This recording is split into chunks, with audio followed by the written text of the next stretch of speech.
Madres buscadoras. Feminismos. Defensores del territorio. Comunidades autónomas. Radio Universidad de Guadalajara presenta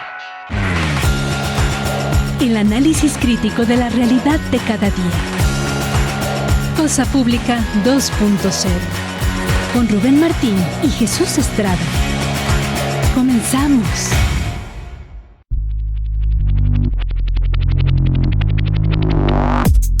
¿Qué tal? Bienvenidos a Cosa Pública 2.0. Muchas gracias por acompañarnos en este miércoles 26 de agosto, en esta jornada informativa, en este espacio donde cada tarde le presentamos una selección de los temas sociales y políticos más relevantes de la agenda informativa. Vamos a comenzar compartiendo la información sobre este movimiento de resistencia que están llevando a cabo los vecinos de Mirador de San Isidro, acá en Zapopan, para defender un espacio verde, para impedir que se construya un proyecto inmobiliario por parte del gobierno del estado de vivienda para policías estatales, y ellos pues se empeñan en defender este espacio verde que es muy importante para su comunidad. Vamos a hablar también de la crisis del agua, todas estas tensiones que siguen existiendo por el mal servicio por el agua puerca que está entregando el organismo operador, el CIAPA, a los tapatíos, a cientos de miles, si no es que millones de habitantes.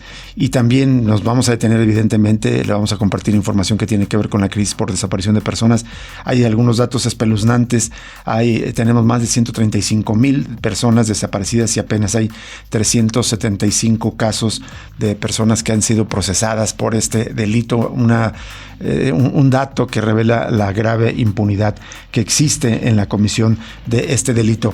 Y hacia el final del programa vamos a tener, pues prácticamente podremos ir un apartado que puede llamarse Trump contra el mundo. Se pelea contra los migrantes, evidentemente, los maltrata, los persigue, se pelea contra América Latina, contra Canadá, contra China, contra Irán. Es un momento de caos geopolítico por las políticas colonialistas, imperialistas, oligarcas, fascistas que está impulsando el gobierno de Donald Trump.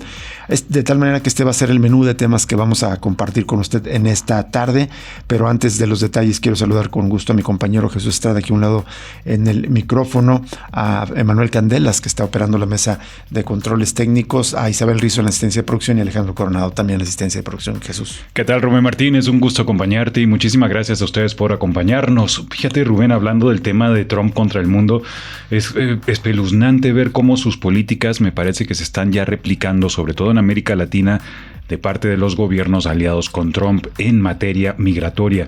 Ya habíamos visto algunas noticias en Chile, cómo se están endureciendo las políticas contra la migración, pero lo más patético que me pareció, Rubén, es esta semana el presidente de Colombia, Abelardo de la Espriella, quien anunció un programa para cazar migrantes en Colombia, prácticamente detenerlos. La misma política de Trump, pero en Colombia. Es lo absurdo, siendo Colombia un país que durante décadas ha sido encargado lamentablemente de una gran cantidad de migración de personas, ya sea por los años de violencia interna, también como por temas de amenazas. Es un país igual que México, que ha, digamos, lamentablemente expulsado a muchas personas, pero ahora entonces es al revés, y ahora están emprendiendo cacerías contra migrantes dentro de Colombia, igual que en Chile. Hay que estar muy atento de cómo se replican las políticas de Trump. Exacto, los gobiernos y los políticos, los nuevos mandatarios de derecha prácticamente han replicado el discurso de Donald Trump, que los migrantes son los causantes de la inseguridad, del caos en cada nación. Como bien lo dices, de Espriella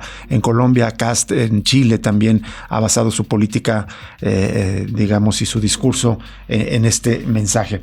Y vamos a arrancar la información compartiéndole datos de esta lucha de vecinos del Mirador de San Isidro.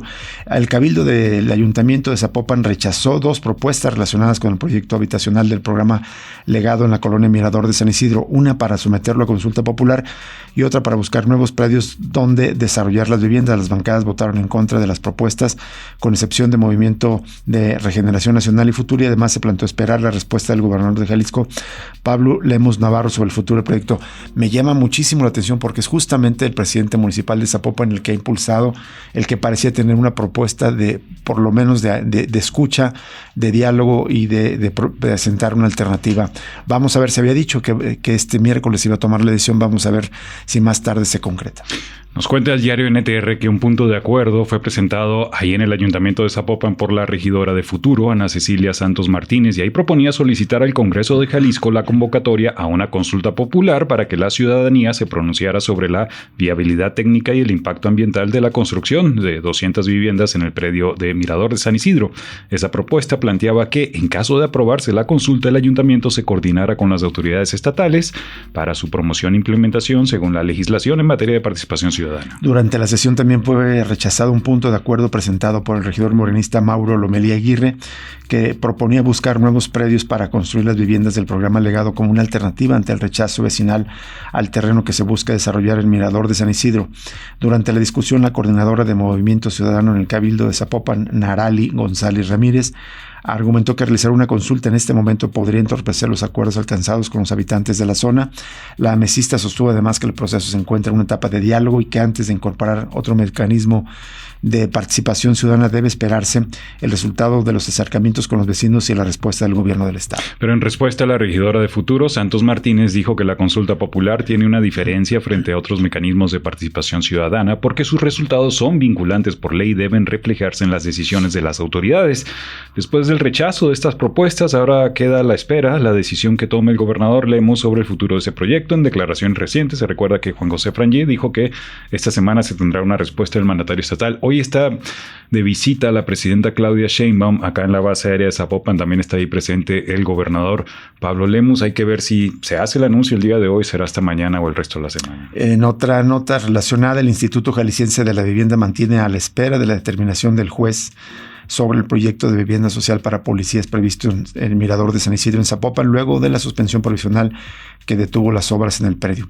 Su director general, Luis Guillermo Medrano Barba, afirmó que el organismo acatará la resolución judicial y evitó anticipar si el desarrollo será trasladado a otro terreno. Estamos acatando la instrucción del juez. Somos respetuosos de la legalidad, señaló Medrano Barba, quien aseguró que el instituto mantiene disposición para analizar las alternativas que plantean las autoridades municipales. Entre ellas se encuentra la posibilidad de utilizar otro predio, aunque aclaró que esa decisión no corresponde al IJALBI mientras continúa el proceso. El funcionario dijo que el objetivo central hasta ahora del proyecto es concretar vivienda social para quienes integran las corporaciones de seguridad y dijo que el proyecto no contempla una utilidad inmobiliaria. Afirmó que los departamentos tendrán casi 60 metros cuadrados y un precio máximo estimado en $1,070,000 pesos, además de áreas verdes y amenidades. Aseguró que el instituto cuenta con elementos técnicos y jurídicos para respaldar el proyecto en San Isidro, pero insistió en que esperarán la resolución judicial antes de determinar los siguientes pasos y si fuera necesario cambiar de la ubicación.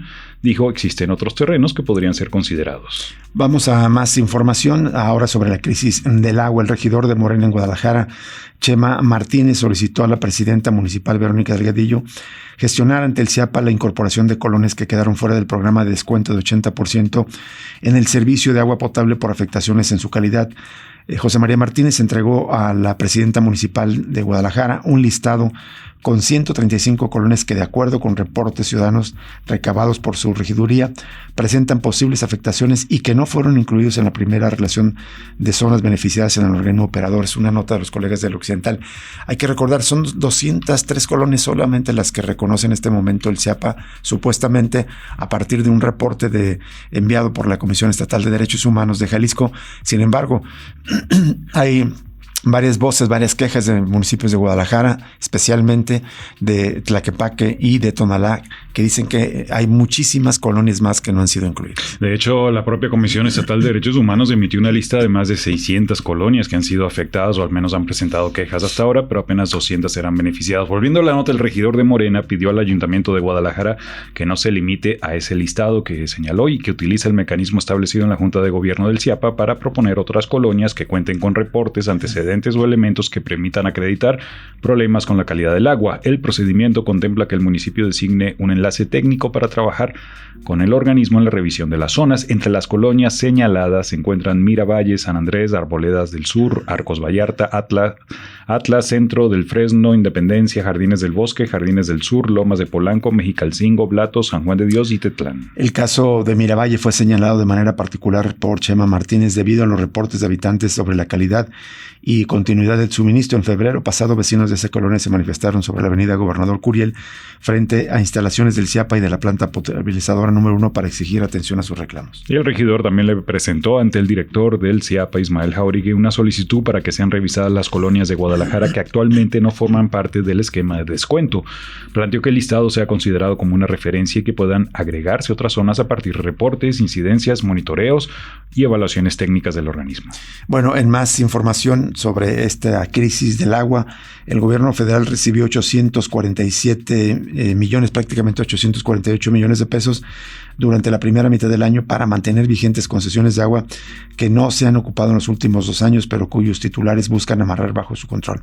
Sin mayor detalle sobre los concesionarios que pagaron por una extensión de derechos sobre líquidos sin usarlo, la Secretaría de Hacienda y Crédito Público exhibió que el monto captado por la cuota de garantía de no caducidad de derechos de aguas nacionales se redujo 6.1% respecto al periodo comparable con el año pasado. Es información del organismo no gubernamental Oxfam. Ahí advierte que las grandes empresas están especulando con la gestión del agua en este esquema. Cuenta que el mecanismo, que es ampliamente recomendado por firmas de abogados como una manera de retener derechos hídricos valorados en millones de pesos, es una manera de evitar que la autoridad, en este caso la Comisión Nacional del Agua, declare la caducidad total o parcial de las concesiones sobre aguas nacionales. Que no se publicite qué tipo de concesionarios están pagando este aprovechamiento abre la puerta a que sectores como el financiero mantengan la concesión sin necesariamente explotar el agua asignada.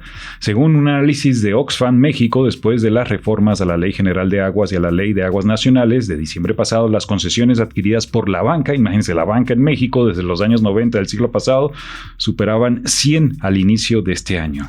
Y citan este informe: a pesar de que es inconstitucional, la banca comercial posee más de 100 concesiones e incluso las utiliza con fines especulativos para incrementar sus ganancias. Este escenario se agrava con el consumo creciente de agua de los centros de datos que sostienen la inteligencia artificial, lo apuntó Oxfam en su informe Oligarquía. Oxfam México señala que la gestión del agua en el país está capturado por las grandes empresas y fortunas, y esto ha convertido en mercancía a pesar de ser propiedad de la nación, y ha desplazado el derecho humano al agua a los márgenes de la política pública.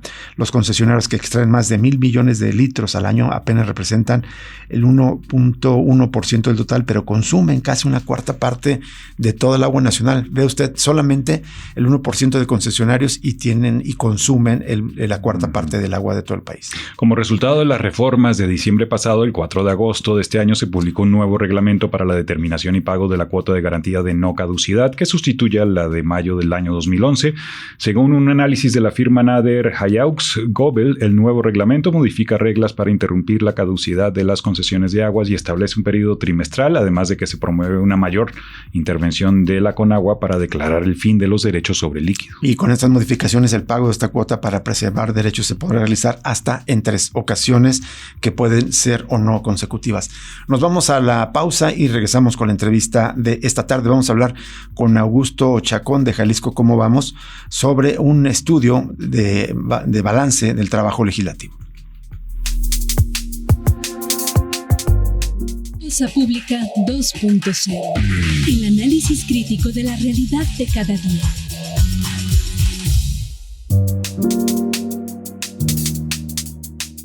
Ya estamos en Cosa Pública 2.0 de vuelta y ya estamos enlazados en este momento con Augusto Chacón. Él es coordinador de Jalisco Cómo Vamos, este organismo no gubernamental que hace diversos estudios sobre la situación de las relaciones entre sociedad civil y gobierno, y nos comunicamos en este momento porque el día de ayer presentaron un estudio de análisis acerca del Congreso del Estado. Congreso Cómo Vamos, balance de la 64 legislatura. Augusto, ¿cómo estás? Muy buenas tardes. ¿Qué tal, Rubén? Buenas tardes, qué gusto estar contigo, qué gusto estar con Jesús y por supuesto con quienes nos escuchan. Muchas gracias. En este balance, de acuerdo al estudio, están analizando al menos 3 variables, Augusto, que son el papel del Congreso del Estado, del Poder Legislativo, como figura de contrapeso, sus tareas de representación y de control político. ¿Qué fue lo que encontraron en este análisis, que entiendo que es una revisión del trabajo del año 2025? Es lo que corresponde a esta legislatura 64ª, es la segunda legislatura en que lo hacemos y medimos, como bien dices, tres funciones del Congreso. La de contrapeso, es decir, qué tanto el legislativo, en el que reposa la representación directa de la gente, es contrapeso del Ejecutivo y del Judicial. Y lo medimos a partir de ver cuántas iniciativas apruebas en automático o no apruebas en automático de los otros poderes. Uh-huh. En 2022, por ejemplo, 60% pasaron revisadas o modificadas. En 2023 bajó a 30% y en 2025 33%. Es decir, las detiene el Congreso y hace una revisión. Tenemos que revisar si solo es un asunto político o no, pero a final de cuentas, esta legislatura, en donde no hay una mayoría clara, nos permite revisar qué tanto funciona la deliberación en el Estado, qué tanto la democracia tiene un futuro, que no sea en automático que el Ejecutivo pase sus iniciativas. Y eso es lo que pasamos. En 2023, por ejemplo, a los otros poderes le aprobaron 100% de las iniciativas. En 2025, solo 58%. Tenemos que revisar eso, pero sí, digo, en términos de la calidad de esa desaprobación, pero de entrada le dicen al Ejecutivo, momento. Ahora, probablemente esto tenga que ver con que ya el partido que tiene el Poder Ejecutivo, Movimiento Ciudadano, no controla el Poder Legislativo en este momento, ¿no? Sino que la oposición tiene mayoría. Sí, tiene mucho que ver, pero es el mensaje que tenemos que pasar a quienes votamos, Rubén. Uh-huh. Darle todo el poder a una sola fracción no nos rinde frutos y ahí están las consecuencias. Sí lo pongo, y yo ayer lo decía en la presentación. Esta función de contrapeso no tiene que ver con que se pelee o no con el Ejecutivo. Se tiene que traducir en beneficios para la gente. Lo que estamos viendo con el problema del agua, para mencionar algo que todos conocemos, tiene que ver con representantes de la gente que no hicieron su trabajo, no ahorita, desde siempre, y ahora vemos las consecuencias. Necesitamos esos contrapesos y es una de las cosas que medimos. ¿Y en los otros indicadores que midieron, representación y control político, que evaluaron, qué fue lo que encontraron, Augusto? Por ejemplo, en términos de control político, ahí el Congreso tiene mucho que decir porque muchos nombramientos importantes, por ejemplo, magistrados, pasan por su deliberación. Puede controlar a quién se nombra o quién se nombra, pero ¿cómo se controla? ¿Hubo convocatorias públicas o no hubo convocatorias públicas? En 2025, el 100% de estas convocatorias públicas se apegaron a la ley. Participaron otros sectores. En 2025 nosotros decimos, sí, se tomaron en cuenta propuestas técnicas, ahí baja y es 80%. Pero cuando vemos la participación, ¿a cuántas personas, en cuántas iniciativas el Congreso convocó a otras instancias para participar en lo que iban a designar? Parece que es mucha, pero a final de cuentas solo fue el Comité de Participación Social del Sistema Anticorrupción. Uh-huh. No hubo otras organizaciones. Desafortunadamente hay que apuntarlo como que sí hubo participación, pero de una sola organización, por ahí hubo opiniones técnicas que se tomaron en cuenta, ahí no estamos bien. Necesitamos que el Congreso sea más plural, que abra la opinión a mucho más organizaciones, a mucho más interesados en aquello que ha de designar, en aquello que ha de nombrar. Muy bien. Y finalmente, en el caso de la representación, Augusto, la otra variable que analizaron, ¿qué encontraron? Mira, en representación tenemos un énfasis alto en la visión de género, ¿no? ¿Cuánto de veras estamos avanzando a partir de nuestro Congreso, del Poder Legislativo, en representación de género? En 2023, 57% de las mujeres estaban en la coordinación, en la Junta de Coordinación Política. En 2025 bajó a 35%. en la mesa directiva está mitad y mitad. Uh-huh. Y en 75% de las comisiones prioritarias, Hacienda, por ejemplo, o puntos constitucionales, es 75%. El asunto es que eso es aritmético. Si ves la Junta de Coordinación Política, los votos que representan las mujeres, porque se pondera, si tú representas a una fracción minoritaria de diputados, aunque sean 3 y 3, tu voto vale mucho menos, y ahí vimos un retroceso. Sí hay mujeres sentadas en esa junta, sí hay un avance en términos de paridad, pero los votos que representan son mucho menos de los que representan los hombres. ¿Qué tal, Augusto? Te saluda Jesús Estrada, un gusto escucharte. Igualmente, Jesús, qué gusto saludarte. Gracias. Oye, entonces es muy baja la participación ciudadana a pesar de que el Congreso tiene pues algunos programas así como esto del Congreso abierto, donde supuestamente las personas van y expresan allá sus opiniones de iniciativas o de problemas en general. Ese tipo de herramientas de supuesta participación no están funcionando, entonces. No están funcionando y lo demostramos con nuestra medición. Si responde el Consejo de Participación Social, y el Congreso parece muy a gusto al decir, pues ya nos dijeron su opinión del Comité de Participación Social. Pues no, se necesita, y el Congreso debe hacer énfasis, justo porque tiene la obligación de la representación, en que la convocatoria sea más amplia y más plural. No solo más, sino que esos más representen más intereses, más personas. Yo me pregunto cuántos grupos de pueblos originarios participan en lo que se legisla en Jalisco, y no solo en lo que se legisla, en lo que se controla de los otros poderes de Jalisco. Ahí tenemos un déficit sin duda que se tiene que solucionar. Exactamente. Y otra cuestión también que creo que lleva es el tipo de participación social eventualmente, es decir, lamentablemente sí se ha visto a veces que surgen como organizaciones sociales, parecen más de membretes, y que después se descubre que vienen más bien apoyadas de alguna manera por algún partido político u otro para simular una supuesta participación, ¿no? Sí, la simulación sucede porque justamente, y ayer yo lo mencionaba, Jesús, de repente estamos como con una lista del mandado. Hicieron esto, sí, pero ¿qué calidad tiene eso que hicieron? Y eso es lo que medimos nosotros. Porque lo que tenemos que rescatar y recuperar es la democracia, y la democracia no es que las fracciones se pongan de acuerdo, es que lo que representan esas fracciones de veras tenga que ver con la pluralidad, con la diversidad de los intereses, de las necesidades, del tipo de población que hay en Jalisco. Uh-huh. Y el Congreso todavía nos queda de ver ahí. Ahorita hay un asunto, por ejemplo, muy fuerte, que es la crisis por el agua contaminada, Augusto Chacón, en la ciudad. Está un debate porque el gobierno presentó pues, su plan, que está conformado básicamente por una serie de obras de infraestructura enormes con valor de miles de millones de pesos. Por otro lado, hay especialistas en temas de agua, académicos, que dicen que no va por ahí la solución, y sin embargo parece que no han sido escuchados. Por ejemplo, asunto de la crisis del agua es un reflejo de cómo ha faltado, digamos, en el Congreso escuchar las voces y a partir de ahí tomar decisiones también con el gobierno.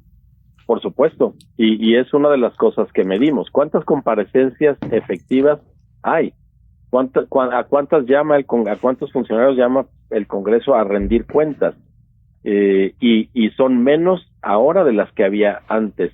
Y de las que hay, las que publica y da los resultados, son muchas menos.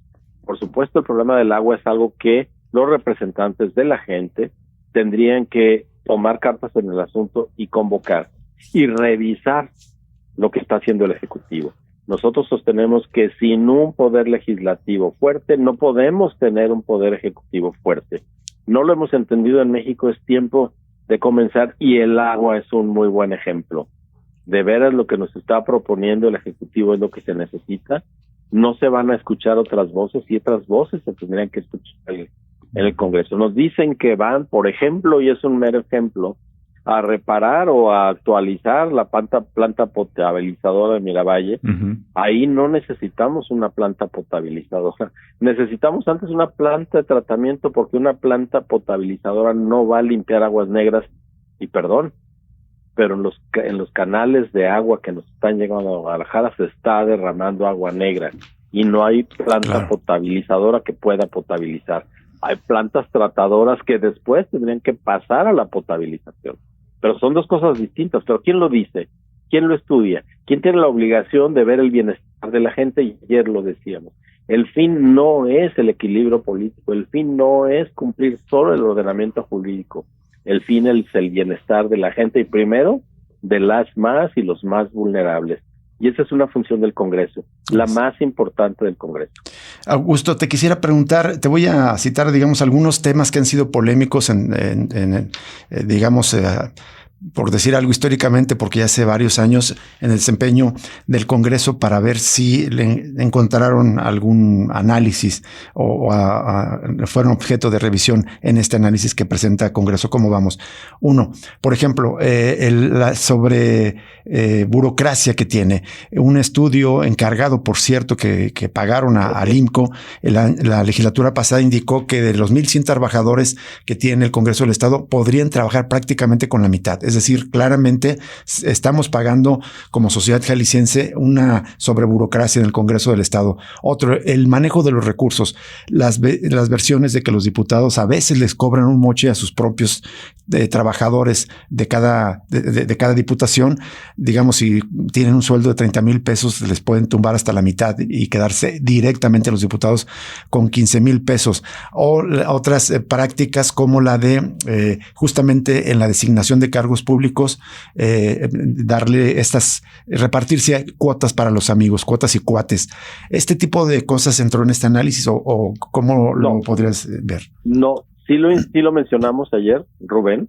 Es muy importante que el Congreso también debe rendir cuentas, sí, en términos del concepto republicano, democrático, federalista que hay en nuestro diseño institucional, pero también rendir cuentas internas. Uh-huh. De veras, tendría que costarnos tanto el Congreso, y el tanto tiene que ver con lo que produce, no con que sea mucho dinero. Eso que produce corresponde con lo que el gobierno de el pueblo de Jalisco y también el de México, porque recibimos una porción de lo que se produce en toda la República. ¿Aporta para el Congreso? Yo creo que no. Sí, el estudio de INCO fue muy sonado, lo llamaron, iban a hacer algo y no hicieron nada. Y no solo eso, incrementaron la nómina. Así es. Y podría no ser dañino, pero corresponde con lo que produce de bienestar para la gente, de juego democrático, de transparencia, me parece que no. La misma revisión de cuentas en la que entraremos en la siguiente revisión. De veras está revisando las cuentas, y yo ayer lo decía, no solo las cuentas financieras de los municipios y del Poder Ejecutivo. Está obligada la Auditoría Superior del Estado a revisar los efectos en la gente del gasto. Es una obligación constitucional. No me enseñes los comprobantes fiscales. Dime qué pasó con eso que gastaste. ¿Qué pasó a favor de la gente? Así y es. En esa revisión todavía no entramos, pero vamos a entrar. Pero de entrada, y bueno, yo no sé ustedes qué tanto lo compartan, estamos perdiendo muchísimas cosas de la democracia, estamos perdiendo muchísimas, por lo pronto, nociones que no se habían traducido en igualdad. Yo ayer lo decía, ni somos más libres, ni somos más iguales, ni somos más fraternos. Estamos en un punto de quiebre de todos esos códigos que nos heredaron hace más de 200 años, y el Congreso es la muestra más contundente. O se ponen las acciones a favor del bienestar de las personas, primero de las más y los más vulnerables, o vamos a seguir en un jueguito de la clase política y nosotros mirando quién se vio bien con quién habló con quién ganó la votación de quién, pero ¿para qué? Sí. Ayer tuvimos la presencia de algunos legisladores, nos parece que tomaron bien el asunto, pero hay que seguir presionando porque también, Rubén, Jesús, desde los medios tenemos la responsabilidad de ser didácticos. No es un asunto conceptual. Si perdemos la democracia desde el Congreso, si perdemos la visión de la igualdad del Congreso, el Ejecutivo va a seguir en las mismas. Finalmente, de mi parte, Augusto, teóricamente el Congreso es, digamos, de los tres poderes públicos el que más se supone estaría más conectado a la población porque sus representantes se eligen en demarcaciones territoriales. ¿Qué tanto el Congreso de Jalisco está conectado y, digamos, legisla en función de los intereses de la sociedad? No, en términos de representación todavía nos queda de ver, porque los intereses de las personas lo estamos viendo en cosas tan simples como el agua, los estamos viendo en cosas tan simples como la seguridad, y ayer yo lo mencioné, en cosas tan simples y tan complejas como el despojo. Estamos quedando en manos del crimen organizado. Nos parece Exacto. que el Congreso tiene que decir al respecto. No, sí, hay cosas terribles también como la mayor cantidad de resistencias vecinales en la ciudad contra proyectos inmobiliarios. Ahorita es el Mirador de San Isidro, pero ayer fue el Parque San Rafael y son muchos más.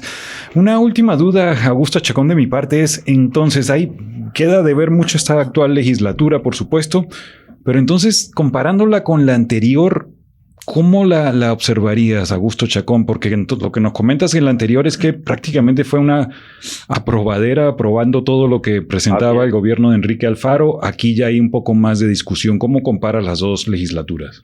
En esos términos, en los tres que nosotros medimos, en términos de control político, un poco mejor, en términos de contrapeso, un poco mejor, pero cuidado. Ese un poco mejor no es para echar las campanas al vuelo.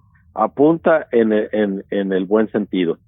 En términos de perspectiva de género, nos queda un poco a deber, o un mucho a deber, pero está mejor orientada, nos parece, y eso tiene que ver no con la voluntad de las legisladoras y los legisladores, y es lo que debemos aprender los votantes.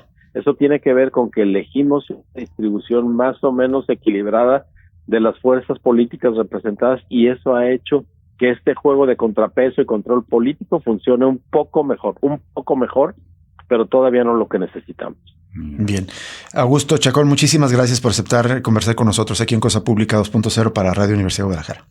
Al contrario, Rubén, Jesús, gracias a ustedes por invitarnos y gracias a quienes nos escuchan. Gracias. Hay que llevar el nivel del debate, hay que llevarlo a esos términos, no solo las descalificaciones.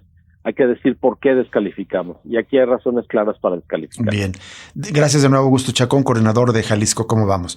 Nos vamos a una... Gracias, Augusto. Nos vamos a una siguiente pausa y volvemos con más información. Cosa Pública 2.0. El análisis crítico de la realidad de cada día.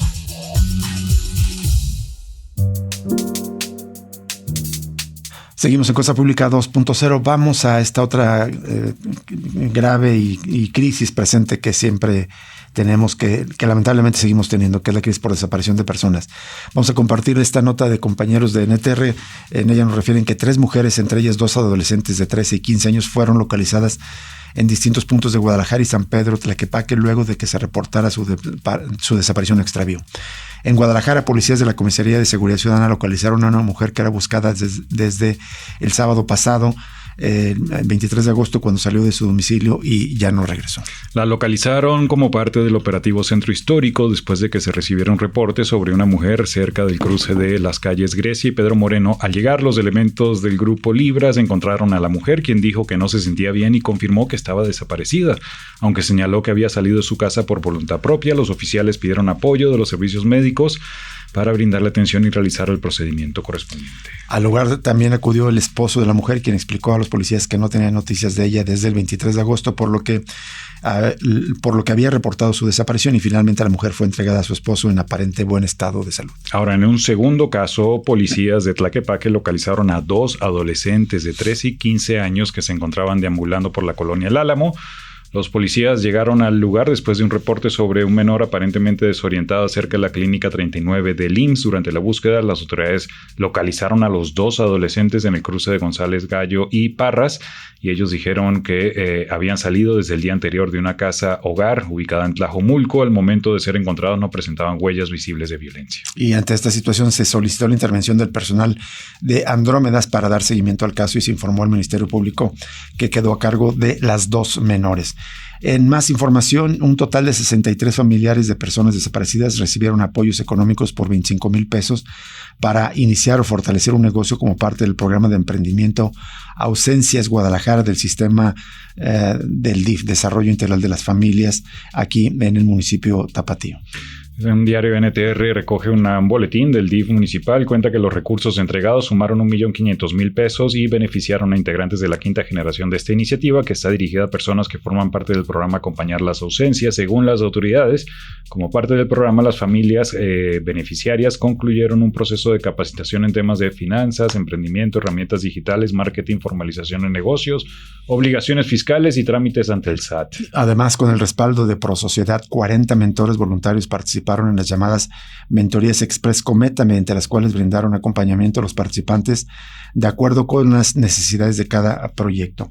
En más información, hace 52 años el ejército desapareció a Rosendo Radilla y se va a abrir la AFADEM, su oficina en Atoyac, para buscar desaparecidos. Ayer familiares y organizaciones recordaron a Rosendo Radilla, desaparecido por el ejército hace 52 años. En sus recorridos, Rosendo Radilla Pacheco contó la historia de su tiempo, habló de Lucio Cabañas, Genaro Vázquez y el Partido de los Pobres. Desde entonces, su familia ha luchado por verdad y justicia para Rosendo y los miles de personas que no regresaron a casa, porque ninguna desaparición debe quedar en el olvido. Esto dijo la ONG Fundar, en información que reproduce Educa Oaxaca. Hay cuenta que esta Asociación de Familiares de Detenidos, Desaparecidos y Víctimas de Violaciones a los Derechos Humanos de México, AFADEM, anunció que abrirá en Atoyac, Guerrero, una oficina para buscar a personas desaparecidas y atender a víctimas. La organización, que coordina Tita Radilla Martínez, hija del líder campesino y compositor Rosendo Padilla Pacheco, encabezará las actividades allá en Atoyac del 29 al 30 de agosto en el marco del Día Internacional de las Víctimas de Desaparición Forzada, y las actividades se llevarán a cabo en coordinación con el Museo de la Memoria La Silla Vacía, Museo para las Víctimas del Terror que desplegó el Estado a través del Ejército en Atoyac, Tucpan, Coyuca de Benítez y San Jerónimo. Y recuerdan esta nota que en el marco de los 50 años de su desaparición, la jueza de distrito Carla Macías Lovera emitió una sentencia histórica en la que declaraba que la desaparición forzada de Rosendo Radilla formó parte de un contexto de represión estatal que calificó como terrorismo de Estado. En esa resolución, la jueza ordenó a la Fiscalía General de la República llevar a juicio a los responsables de la implementación de los planes de operación militar que dieron como resultado diversos crímenes de lesa humanidad. Es decir, es una resolución que está juzgando a quienes decidieron la guerra sucia en contra de disidentes políticos y ciudadanos comunes y corrientes que ni siquiera estaban involucrados en estas organizaciones político, en algunos casos también armadas, y sin embargo padecieron represión, persecución, desaparición forzada o incluso ejecuciones extrajudiciales. Por cierto, Rubén, ahorita antes de continuar con información nacional sobre tema de desaparecidos, solo comentar que en el marco de la visita de la presidenta Claudia Sheinbaum a la base aérea de Zapopan hubo protesta de familiares de personas desaparecidas. En concreto, esto es un reporte de Tráfico ZM Guadalajara. En Twitter cuenta que familiares de Giovanni Natanael, Horacio de Jesús y Christopher Adán, los tres de 17 años de edad, fueron a las inmediaciones de la base aérea militar número 5 en Zapopan para buscar un acercamiento y pedir ser atendidos durante la visita de la presidenta Claudia Sheinbaum. Ahí desplegaron las mantas esperando tener un contacto con la presidenta para informar de estos casos, que esos son algunos de los desapariciones recientes del mes pasado, sobre todo de adolescentes. Y hubo también familiares de otros desaparecidos ahí también cerca de la base aérea, como los padres de Horacio de Jesús Gutiérrez, el de 15 años desaparecido en la colonia El Rosario en Tonalá, también acudió a esta protesta ahí cerca de la base aérea. Vamos a otra nota que pone, digamos, dimensiona la magnitud de la impunidad en el delito de las desapariciones. En México tiene un marco legal contra la desaparición forzada que organismos internacionales califican de avanzado, y 373 condenas emitidas en todo el país por este delito, es decir, en desaparición forzada vinculada a delitos federales. Esta distancia entre la norma y su aplicación fue el eje de una conversación virtual convocada por la Organización Amnistía Internacional, el Instituto Mexicano de Derechos Humanos y Democracia.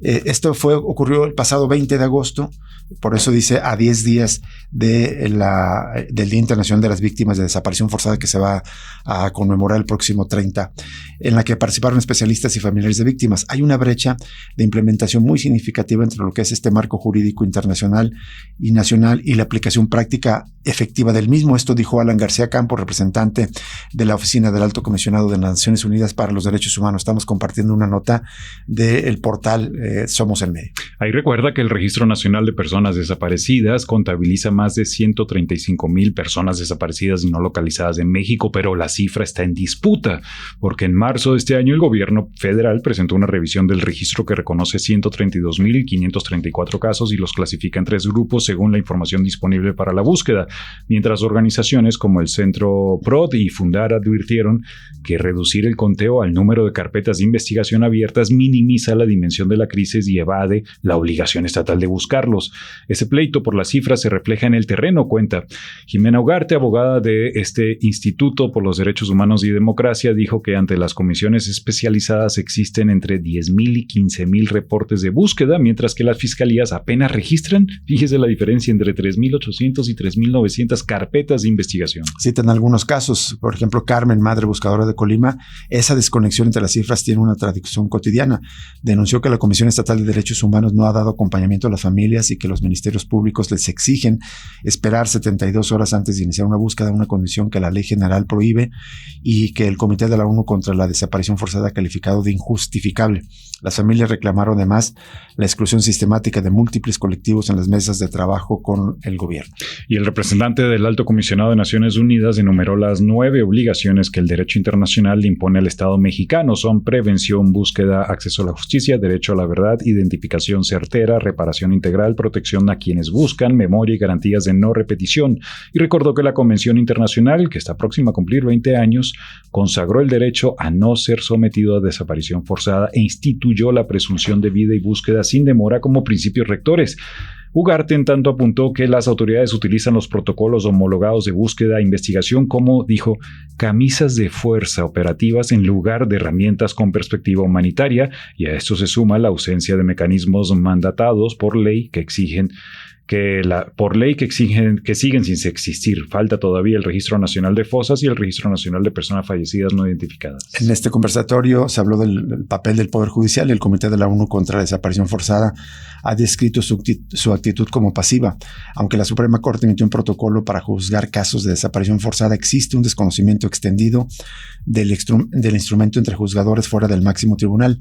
Los poderes judiciales locales y el federal no están supervisando a las fiscalías ni controlando las detenciones para prevenir desapariciones de corta duración, y cuando la Corte dicta sentencias a favor de las víctimas, los jueces de menor instancia no materializan esos estándares. Esto es bien importante porque es justamente el mecanismo de cómo se está reproduciendo esta impunidad.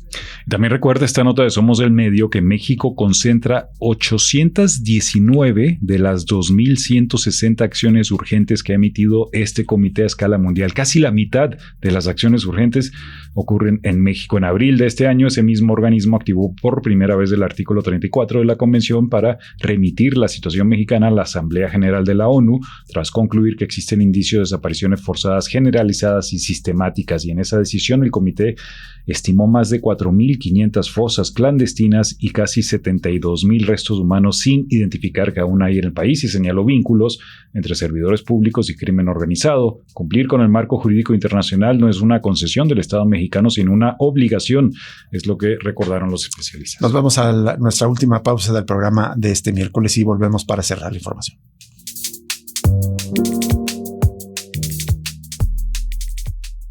Cosa Pública 2.0. El análisis crítico de la realidad de cada día.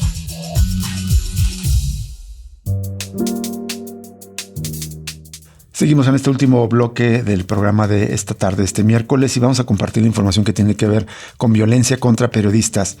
Reporteros Sin Fronteras y medios de todo el país interpelaron a la presidenta sobre este asunto. Le dijeron: ¿cuántos más de nosotros tendremos que morir para que el Estado actúe? Esta es la pregunta con la que Reporteros Sin Fronteras y más de 40 medios mexicanos interpelan este 26 de agosto al gobierno de la presidenta Claudia Sheinbaum y a las autoridades del país ante la persistencia de los asesinatos de periodistas y la impunidad que rodea estos crímenes. En el marco de una movilización inédita, medios nacionales y locales publican simultáneamente esta alerta acompañada de una lista de periodistas asesinados en México. La organización y todos los medios participantes exigen al Estado una respuesta acorde con una violencia que no puede convertirse en la norma. Es la reseña que hacen los colegas de la revista Proceso.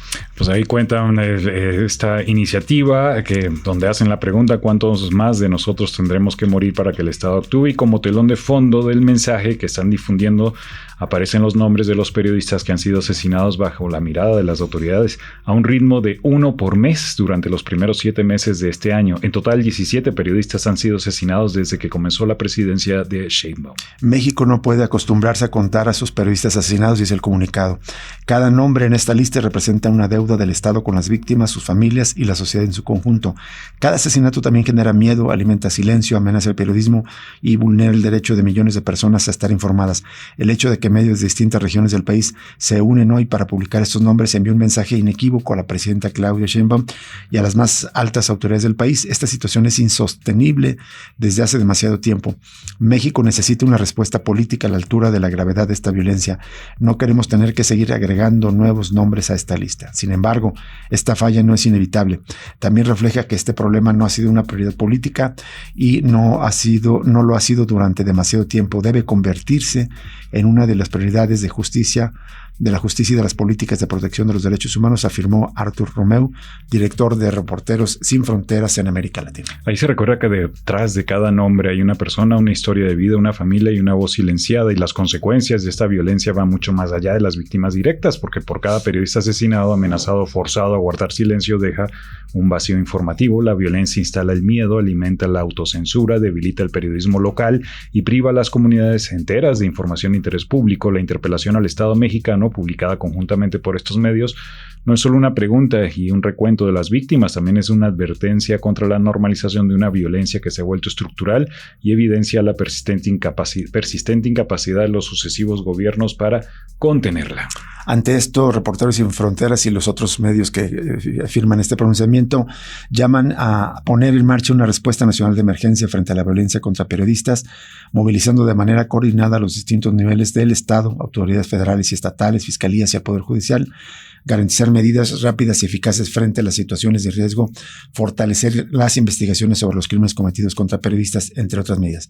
Ya les compartiremos esta nota en nuestras redes sociales.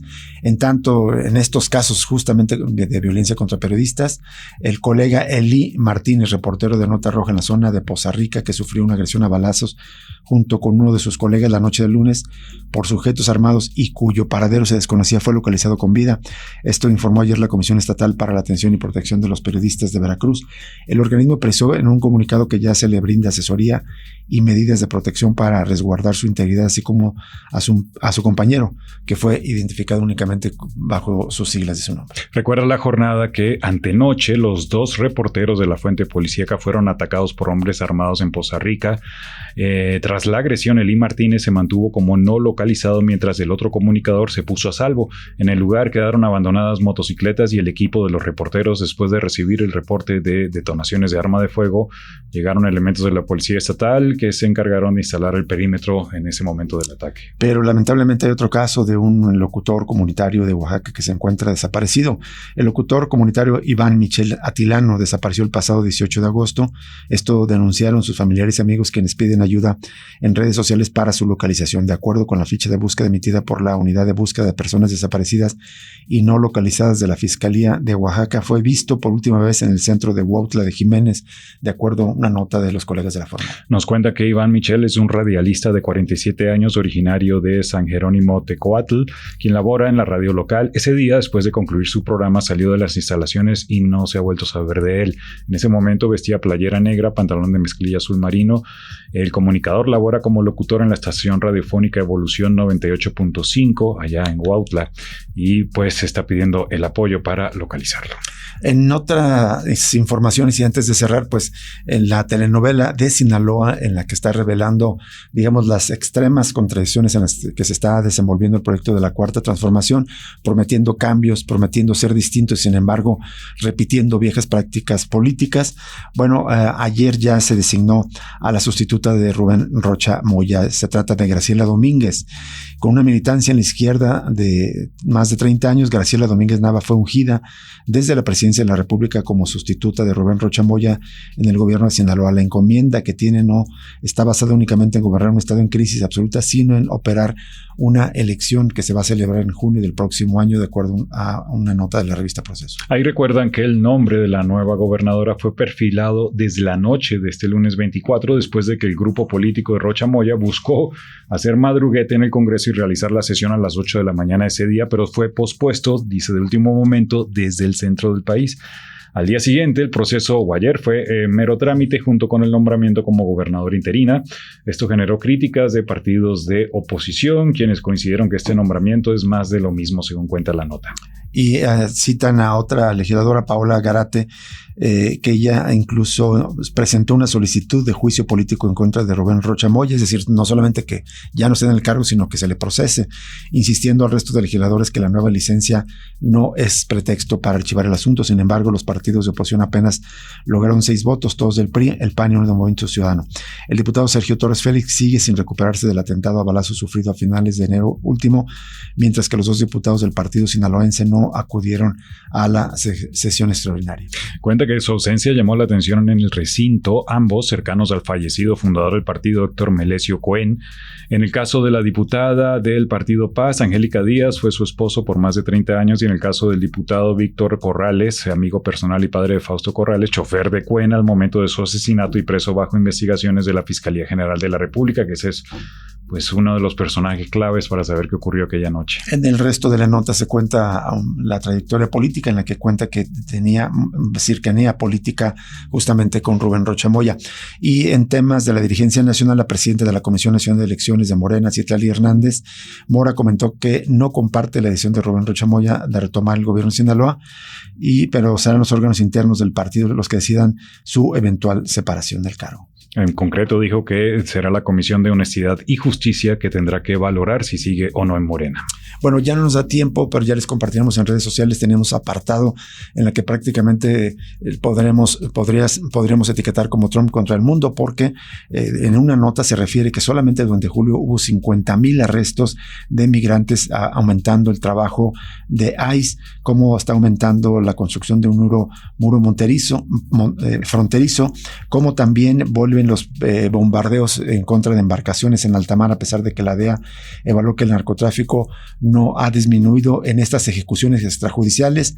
El enfrentamiento muy duro que tiene contra Irán, y también en contra de China, la que amenaza con ponerle aranceles, supuestamente por ser un socio comercial de Irán, y ya China le respondió: vete a la chingada, prácticamente no te vamos a hacer caso. Esto es lo que le dijeron al gobierno de Donald Trump. Con esto nos despedimos. Muchas gracias por acompañarnos en esta tarde aquí en Cosa Pública 2.0. Lo invitamos a quedarse en Radio Universidad de Guadalajara, y nosotros también lo invitamos a que mañana nos acompañe nuevamente en otro análisis crítico de la realidad aquí en Cosa Pública 2.0. Hasta entonces. Hasta luego.